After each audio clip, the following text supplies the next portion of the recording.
sequestro, roubo, assassinatos.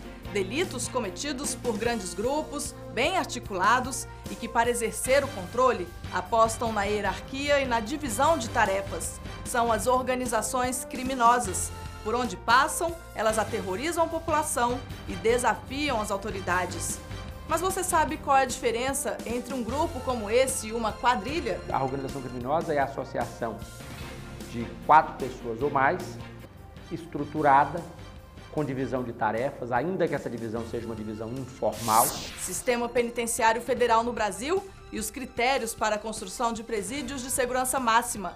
As unidades recebem criminosos de alta periculosidade, o que, segundo as autoridades, ajuda a diminuir o número de rebeliões em presídios estaduais. Todo preso, antes de entrar propriamente no sistema penitenciário, depois de condenado, teria que passar por uma classificação, por uma comissão multidisciplinar com psicólogo, com psiquiatra, com assistente social. E a despedida de um dos maiores nomes do Poder Judiciário no país. Depois de 25 anos dedicados à magistratura, o ministro do Superior Tribunal de Justiça, Gilson Dipp, se aposenta e deixa um legado de conhecimento para as futuras gerações. Um exemplo de magistrado, um exemplo de cidadão que nos deixa, mas que deixou um legado importante para a Justiça Federal.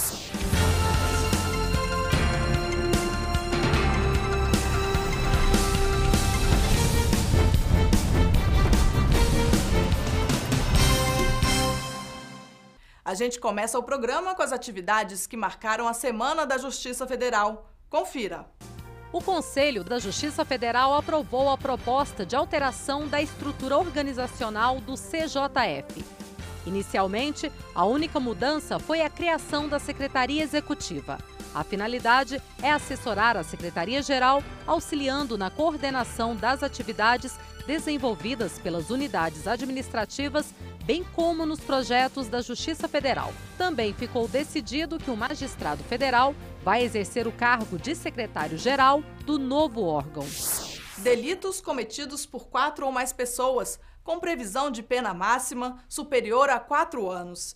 Esses são alguns critérios usados pelo legislador para definir a formação de uma organização criminosa. No Brasil, esses grupos se articulam como uma espécie de empresa, com níveis de hierarquia e divisão de tarefas que são exercidas pelos integrantes. Acompanhe. Ação controlada. Possibilidade de confronto. Essa é a rotina da Polícia Federal quando se trata de combater organizações criminosas no país. Uma série de técnicas que a Polícia Federal utiliza. Ação controlada, né? Interceptações, monitoramento, a questão da colaboração premiada, a colaboração de outros órgãos públicos na troca de informações. Então, são desde a vigilância, né? Há uma série e, acima de tudo, inteligência policial. Isso tudo a gente pode resumir como sendo inteligência policial que depois é colocada na prática em campo. Mas nem sempre foi assim. Para que a Polícia Federal pudesse combater esses grupos, foi preciso que antes o Congresso Nacional aprovasse leis sobre o tema. Isso porque até 2012 não havia definição legal, mas o termo já aparecia no Código de Processo Penal. No ano seguinte, em 2013, foi publicada a lei que definiu os critérios para o reconhecimento de uma organização criminosa. Para a lei, a organização criminosa é a associação de 4 pessoas ou mais, estruturada, com divisão de tarefas, ainda que essa divisão seja uma divisão informal. E o que é importante, que além do objetivo de vantagem, ou seja, toda organização criminosa visa a obtenção de vantagem indevida. Mas o mais importante é que essa vantagem precisa ser obtida através da prática de crimes cuja pena máxima seja superior a 4 anos. Ou seja, não pode haver organização criminosa, então, para a prática de crimes com pena inferior a 4 anos. Criou-se um normativo na estrutura do crime de organização criminosa. A lei trata também de temas como a investigação criminal, os meios de obtenção de provas e as condutas de promover, constituir, financiar ou integrar, seja pessoalmente ou por intermédio de alguém, uma organização criminosa. Cada delito cometido pelos acusados resulta em uma pena diferente. Um exemplo é o crime de sequestro. A pena pode chegar a 30 anos de reclusão. O que se vê nos dias atuais é que a própria expansão do capitalismo e a globalização mundial, pela expansão da tecnológica, de comunicação, de remessa de valores, etc., ela propiciou um desenvolvimento muito grande do crime organizado. E, para combater esse crime organizado, não só a justiça, o Estado, ele teve que se especializar.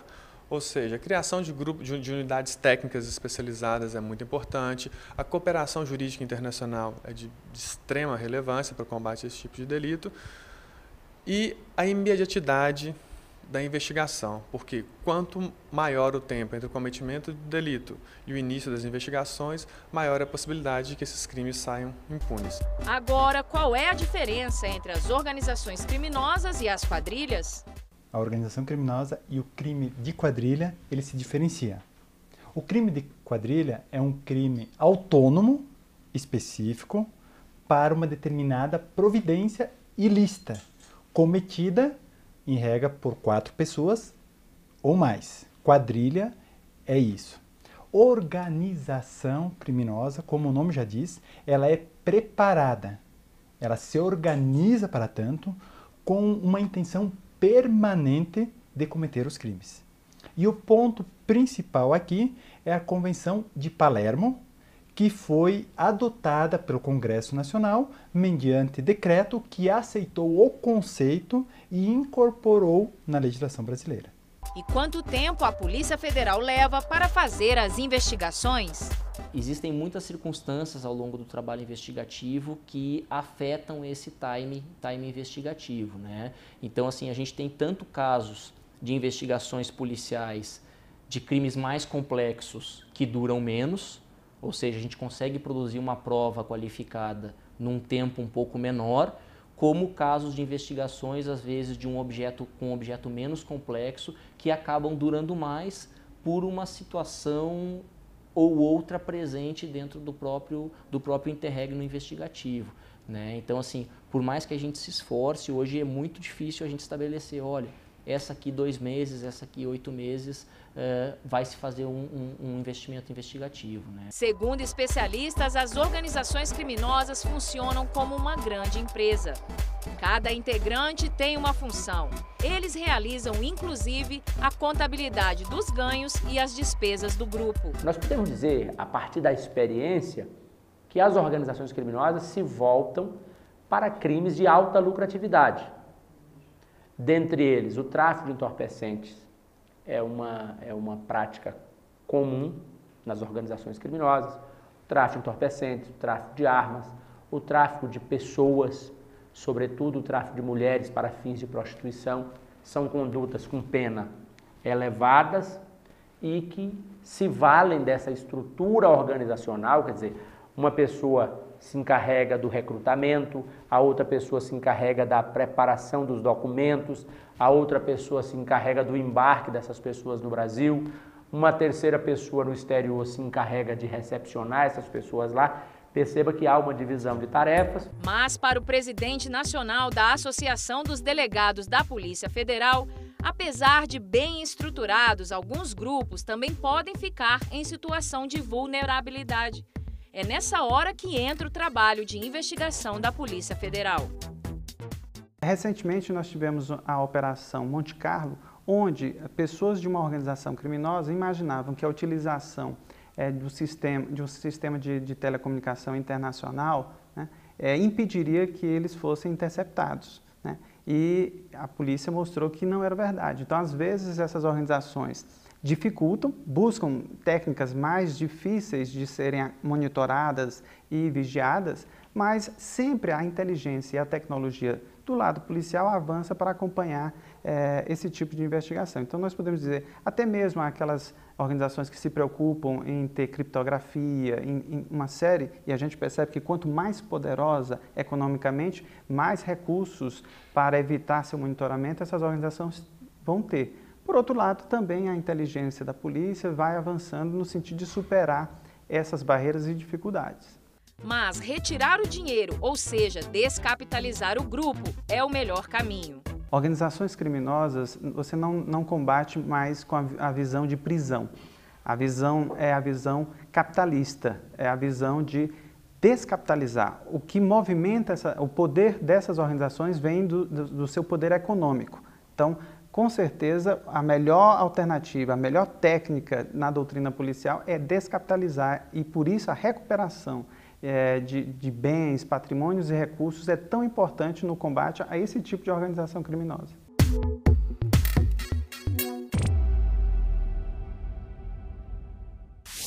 E veja no próximo bloco. Depois que as organizações são desarticuladas, para quais presídios são encaminhados os criminosos de alta periculosidade? O sistema prisional padece de alguns graves problemas. A corrupção é um dos principais. A falta de estrutura física é outro problema seríssimo. É daqui a pouco. Não saia daí. Eu volto já.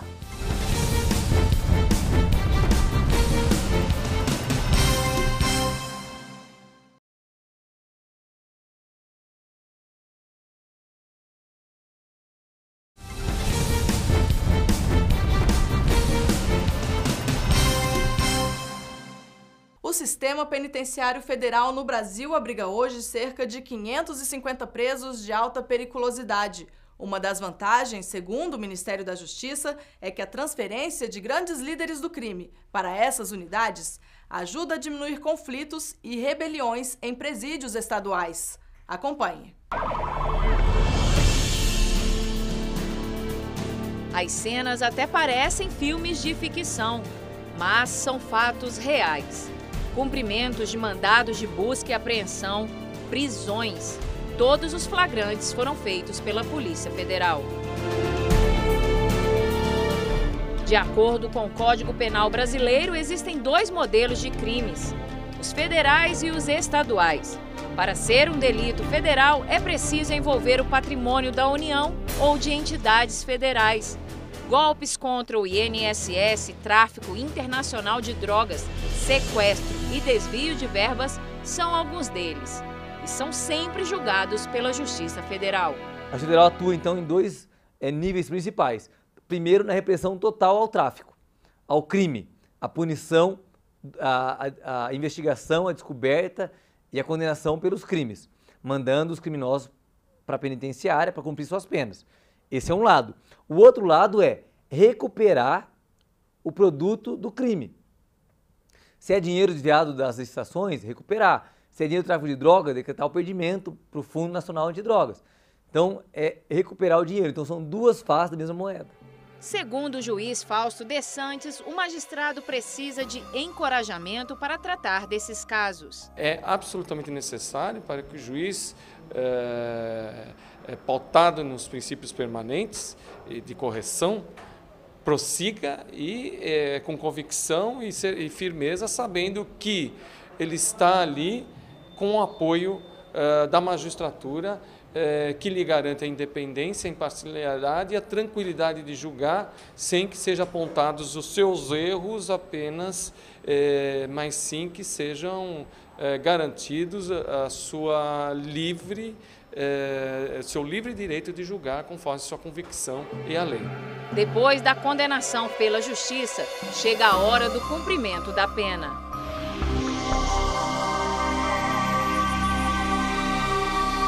A realidade carcerária no Brasil preocupa. Um levantamento feito pelo Conselho Nacional do Ministério Público Federal entre março de 2012 e fevereiro de 2013 mostra que nos 1.598 presídios analisados no Brasil, praticamente não há separação entre os presos primários ou reincidentes e nem quanto ao tipo de crime que cometeram. Em muitas unidades, todos ficam juntos, o que, segundo especialistas, faz aumentar a crise no sistema. Isso, na verdade, é uma das principais causas da crise do sistema penitenciário, porque a Lei de Execução Penal prevê que todo preso, antes de entrar propriamente no sistema penitenciário, depois de condenado, teria que passar por uma classificação, por uma comissão multidisciplinar com psicólogo, com psiquiatra, com assistente social, e isso evitaria o que a gente chama de contaminação ou da universidade do crime. De um lado, a sociedade brasileira que sofre com o avanço da violência e por isso muitas vezes pede o endurecimento da pena. E do outro, um sistema penitenciário cheio de problemas. A superlotação é apenas um deles. Isso faz com que a corrupção se fortaleça. Então, o sistema prisional padece de alguns graves problemas. A corrupção é um dos principais. A falta de estrutura física é outro problema seríssimo. É preciso criar mecanismos, criar tecnologias que permitam ao Estado andar na frente da organização criminosa, andar na frente da estrutura criminosa. Os detentos considerados de alta periculosidade que possam comprometer a segurança das próprias unidades carcerárias são enviados para os presídios federais. Atualmente, o Brasil conta com 4. Em Campo Grande, no Mato Grosso, Catanduvas, no Paraná, Mossoró, Rio Grande do Norte e Porto Velho, Rondônia. Todos os presídios com capacidade para 208 presos. Possuem sistema de vigilância modernos, o que inclui detectores de metais, coleta para impressão digital e câmeras que monitoram os ambientes durante 24 horas por dia. Segundo o Ministério da Justiça, está prevista a construção de um presídio federal em Brasília, junto à área do complexo penitenciário da Papuda. O objetivo é garantir o isolamento dos chefes do crime organizado.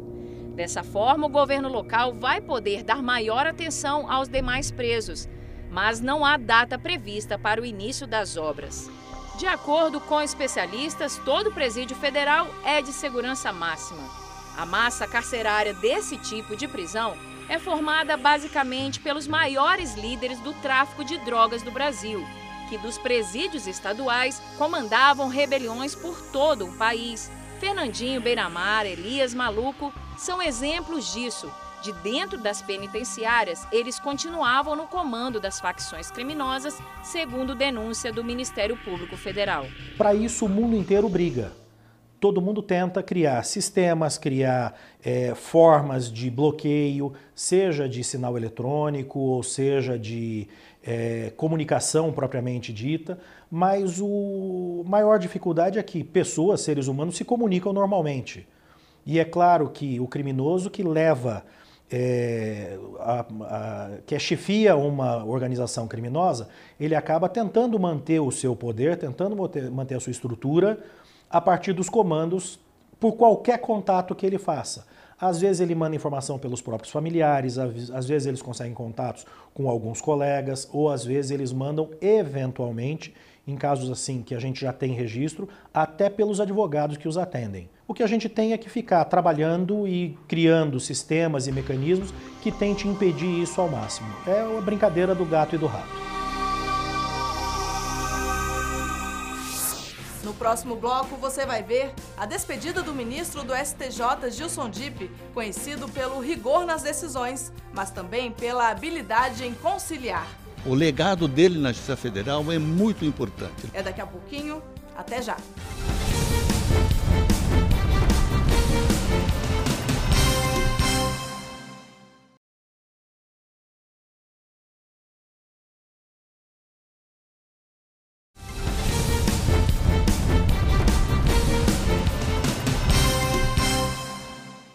...25 anos dedicados à magistratura brasileira. O ministro do Superior Tribunal de Justiça, Gilson Dipp, começou a carreira jurídica no Tribunal Regional Federal da 4ª Região, por meio do 5º Constitucional.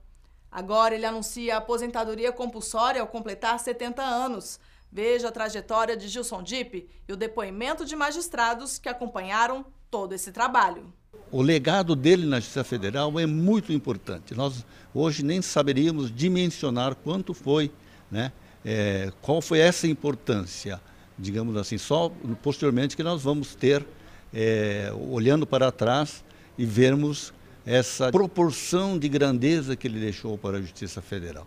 Ele foi um grande administrador na 4ª Região, um grande presidente do tribunal e depois, ao ascender ao STJ, teve uma atuação fantástica na área criminal, na área da cooperação internacional, enfim, é uma grande referência, um exemplo para todos nós magistrados um exemplo de juiz mesmo. Incentivador dos juizados especiais, como também da especialização das varas de lavagem de dinheiro, deu um impulso muito forte em relação a isso, contra o crime organizado, é um exemplo a ser seguido, um exemplo de magistrado, um exemplo de cidadão que nos deixa, mas que deixou um legado importante para a Justiça Federal. Os depoimentos são de magistrados que acompanharam toda a trajetória de um dos maiores nomes do Poder Judiciário brasileiro. Gilson Langaro Dipp nasceu em 1944 em Passo Fundo, Rio Grande do Sul.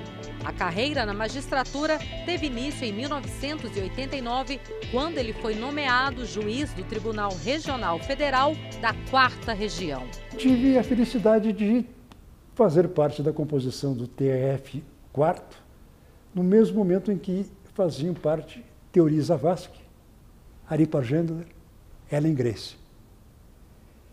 E a partir daí a carreira foi se sucedendo. 4 anos depois de ingressar no tribunal, já era presidente do próprio tribunal, num período em que a Justiça Federal teve um crescimento exponencial, principalmente pela criação e as primeiras instalações das varas federais no interior. 10 anos depois, foi nomeado corregedor do Conselho Nacional de Justiça. Entre os anos de 2012 e 2014, foi vice-presidente do STJ e vice-presidente do Conselho da Justiça Federal no mesmo período. No STJ, ele permaneceu por 16 anos, onde se destacou como um dos ministros mais atuantes e inquietos. Dipp é conhecido no tribunal pelo rigor nos julgamentos, mas também pela habilidade em conciliar opiniões. Aqui no STJ ele também sempre soube ter posições muito firmes, mas se fazer respeitar. Sempre foi um juiz muito respeitado, muito ouvido. Ele compõe, vamos dizer assim, uma galeria que vem desde o antigo Tribunal Federal de Recursos, que são líderes que nós tivemos, que souberam exercer esse papel com grandeza, dentro das necessidades que se produziam nos momentos mais difíceis, de modo que ele sair agora para nós realmente é uma perda. Trabalho que rendeu homenagens e o título de acadêmico da Academia Brasileira de Direito Criminal em 2004. E depois de 25 anos dedicados à magistratura, Gilson Dipp anunciou a aposentadoria compulsória, já que em outubro completa 70 anos. Se algum defeito eu tenho, e tenho vários, mas um deles é de ser muito transparente. E como disse um amigo meu, ministro do Supremo, Dipp, a tua dificuldade é ser muito previsível. Talvez isso tenha carregado essa amizade com esses segmentos e esses juízes que me orgulha muito de tê-los como amigos. Para as futuras gerações, o ministro deixa um legado de conhecimento e, acima de tudo, de princípios. Esse ciclo está encerrado. Procurei fazer aquilo que podia, dentro das minhas limitações. Considero um evento natural da vida. E dou graças a Deus que tenha conseguido encerrar esse ciclo com vida. Faz parte do histórico e da vida de cada um.